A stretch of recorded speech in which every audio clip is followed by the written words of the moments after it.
Hello दोस्तों, आज की हमारी बुक समरी है थिंक एंड ग्रो रिच, जिसको लिखा है नेपोलियन हिल ने। बुक का टाइटल देख के आपको लग रहा होगा कि कैसे आप अपने इनकम को बढ़ा के अमीर बन सकते हैं, लेकिन ऐसा नहीं है।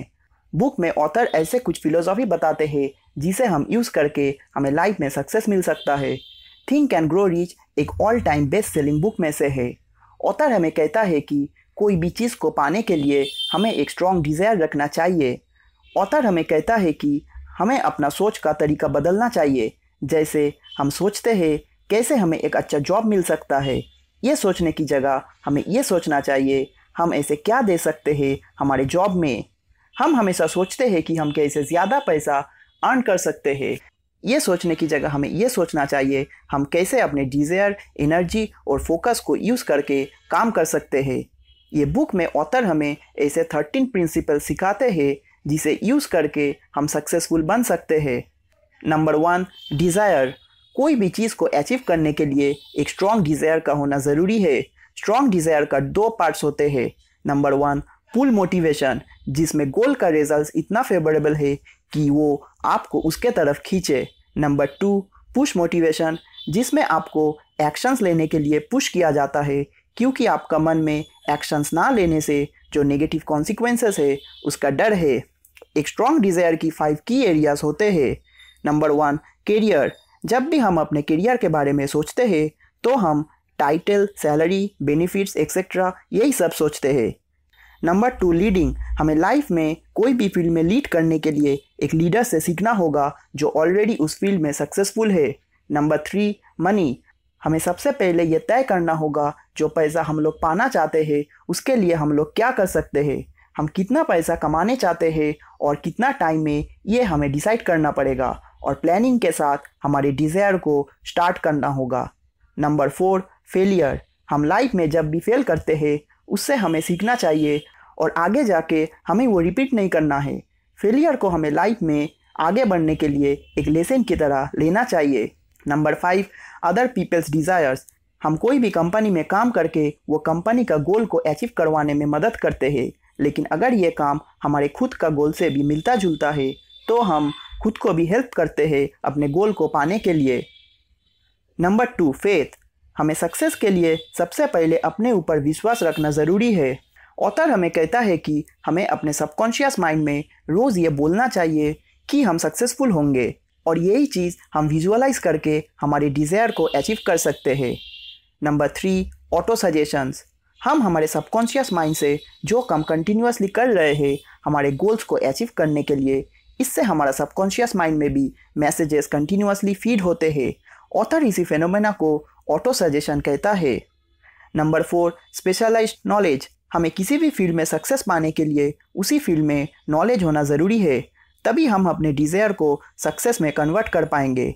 ऑथर हमें कहता है कि ये नॉलेज हमारे अंदर पहले से होना ज़रूरी नहीं है। ये नॉलेज हम बुक्स, सेमिनार्स, ऑडियोज़, वीडियोज़ देखकर भी सीख सकते हैं। हम किसी के अंडर या कोई भी कंपनी में काम करके भी नॉलेज सीख सकते हैं। ऑथर इसे विंटेज नॉलेज कहता है। Number 5, imagination. कोई भी चीज़ को अचीव करने से पहले उसे इमेजिन करना ज़रूरी है। इमेजिनेशन 2 तरह की होती है। Number 1, synthetic imagination. Synthetic imagination में हम ओल्ड आइडियाज़ को यूज़ करके उसमें कुछ नया डाल के उसे रिक्रिएट करते हैं। Number 2, creative imagination. Creative imagination में हम कुछ नया क्रिएट करते हैं। दुनिया की हर सक्सेसफुल इंसान जैसे APJ Abdul Kalam, Nikola Tesla, Steve Jobs etcetera, इन्होंने अपना इमेजिनेशन को पहले यूज़ किया, फिर उसे इम्प्लीमेंट किया। ऑथर हमें कहता है कि हमें भी सक्सेस को पाने के लिए इमेजिनेशन को सही से यूज़ करना चाहिए। Number 6, organised planning. हमें अपने गोल्स को अचीव करने के लिए एक अच्छा प्लान बनाना पड़ेगा। कोई भी अचीवमेंट का शुरुआत एक स्ट्रॉन्ग डिज़ायर से होती है। उसके बाद हम अपने इमेजिनेशन को यूज़ करके उसे सोचते हैं और फाइनली उसे एग्जीक्यूट करने के लिए प्लान्स बनाते हैं। कोई भी प्लान परफेक्ट नहीं होता है और हो सकता है हमारा प्लान एग्जीक्यूशन का टाइम में वो फेल हो जाए। ऑथर हमें कहता है कि हम जब भी फेल होते हैं हमें अपना गोल से नहीं भटकना चाहिए। हमें दोबारा से गोल्स को अचीव करने का प्लान्स बनाना चाहिए और हमें अपने पुराने गलतियों से सीख लेना चाहिए। Number 7, decision. हम जब भी अपने गोल्स को अचीव करने में मुश्किलों का सामना करते हैं हम जल्दी डिसीजन ले लेते हैं कि ये गोल्स हमसे अचीव नहीं हो पाएगा और दूसरा गोल्स बनाते हैं। ऑथर हमें कहता है कि सक्सेसफुल लोग अपना डिसीजन पूरा फिक्स्ड रखता है, वो अपना प्रॉब्लम्स का सल्यूशंस निकालते हैं और फाइनली अपने गोल्स को अचीव कर लेते हैं। Number 8, persistence. काफ़ी बार यह देखा गया है कि हम गोल्स तो बना लेते हैं लेकिन कम विल पावर होने के कारण हम उसे अचीव नहीं कर पाते हैं। ऑथर हमें कहता है कि हमें अपना विल पावर को स्ट्रॉन्ग रखना चाहिए और ये हम 4 स्टेप्स में कर सकते हैं। सबसे पहले हमें एक बर्निंग डिज़ायर डेवलप करना पड़ेगा। हमें फिर एक स्ट्रॉन्ग प्लान बनाना पड़ेगा और प्लान का हिसाब से एक्शंस लेना ज़रूरी है। हमें नेगेटिव और डिस्करेजिंग लोगों से दूर रहना चाहिए। फाइनली हमें सब लोगों का शुक्रगुजार रहना चाहिए जो हमें हमारे ड्रीम्स को अचीव करने के लिए हेल्प और मोटिवेट किया। Number 9, power of the mastermind. Mastermind का मतलब हमें एक टीम बनाना चाहिए जो हमारे गोल्स को अचीव करने में हेल्प करे। ऑथर हमें कहता है कि हमें सक्सेस को पाने के लिए हमारे मास्टरमाइंड को यूज़ करना ज़रूरी है। मास्टरमाइंड का गोल है नॉलेज को पावर में कन्वर्ट करना। Number 10, transmutation of sex. Transmutation of sex का मतलब हमें अपना सेक्सुअल एनर्जी को दूसरा काम में यूज़ करना चाहिए। सेक्सुअल एनर्जी को हम ट्रांसम्यूट करके और ज़्यादा क्रिएटिव और प्रोडक्टिव बन सकते हैं। ऑथर हमें कहता है कि सेक्सुअल एनर्जी को ट्रांसम्यूट करके हमें सक्सेस मिल सकता है और ऐसा करने के लिए एक स्ट्रॉन्ग विल पावर का होना ज़रूरी है। Number 11, subconscious mind. हमें हमारा सबकॉन्शियस माइंड को यूज़ करना चाहिए सक्सेस को पाने के लिए। हमें हमेशा अपने गोल्स को लेकर एक पॉजिटिव सोच रखना चाहिए और इससे हमारा सबकॉन्शियस माइंड में भी एक पॉजिटिव मैसेज फीड होगा जो सक्सेस पाने में हमारा मदद करेगा। सबकॉन्शियस माइंड में कंट्रोल पाने के लिए हमें अपने 7 पॉजिटिव इमोशंस अप्लाई करना होगा। वो है desire, faith, love, sex, enthusiasm, romance, hope.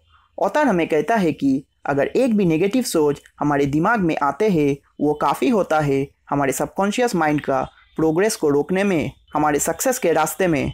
Author ऐसे 7 नेगेटिव इमोशंस बताते हैं जो हमें किसी भी हालत में अवॉइड करना चाहिए। वो है fear, jealousy, hatred, revenge, greed, superstition, anger. Number 12, the brain. हमें अपने दिमाग को सही तरीके से काम में लगाना पड़ेगा सक्सेस को पाने के लिए। हमारे दिमाग कोई भी एक थॉट का ब्रॉडकास्टिंग एंड रिसीविंग स्टेशन होता है। Number 13, the sixth sense. हमें हमारे सिक्स्थ सेंस को यूज़ करना है सक्सेस को पाने के लिए। हमारा सिक्स्थ सेंस हमारा सबकॉन्शियस माइंड में डेवलप होता है हमारा पास्ट एक्सपीरियंसेस से। हम हमारे सिक्स्थ सेंस को यूज़ करके कोई भी डेंजर को अवॉइड कर सकते हैं। इसे यूज़ करके हम कोई भी अच्छा अपॉर्चुनिटीज़ मिल सकता है। सिक्स्थ सेंस हमारे लिए एक गार्जियन की तरह काम करता है। फाइनली ऑथर हमें कहता है कि ये 13 हैबिट्स हमें अपना लाइफ में अप्लाई करने से पहले डर को जीतना होगा। और ऑथर कहता है कि ये डर कई तरह की होते हैं, जैसे fear of poverty, fear of criticism, fear of ill health, fear of loss of someone's love, fear of old age और फियर ऑफ डेथ। तो दोस्तों, हमारी आज की बुक समरी यहीं पे ख़त्म होता है। उम्मीद करता हूँ आपको समरी अच्छा लगा। अगर अच्छा लगा तो वीडियो को प्लीज़ लाइक कर दीजिए और चैनल को सब्सक्राइब कर दीजिए और जितना हो सके इस वीडियो को शेयर कीजिए ताकि सभी ये नॉलेज सीख पाए। Thank you.